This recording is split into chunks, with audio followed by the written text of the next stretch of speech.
It is your attitude which brings multiplying and becomes your aptitude. So it's like your aspirations becomes your excellence. So that is what is all about. And all this perhaps will only be there in case you have a touch of your the spiritual touch, the cosmic energy. Why I'm stressing upon is never you ever think that you are doing it. It is the cosmic power. It is the order. It is in Nanak's philosophy. It is called as hukam. हुक्म अंदर सबको बाहर हुक्म ना कोई.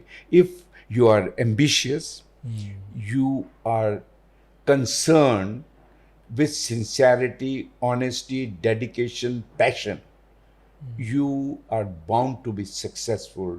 Success will follow you, and I would say even sky would not be the limit.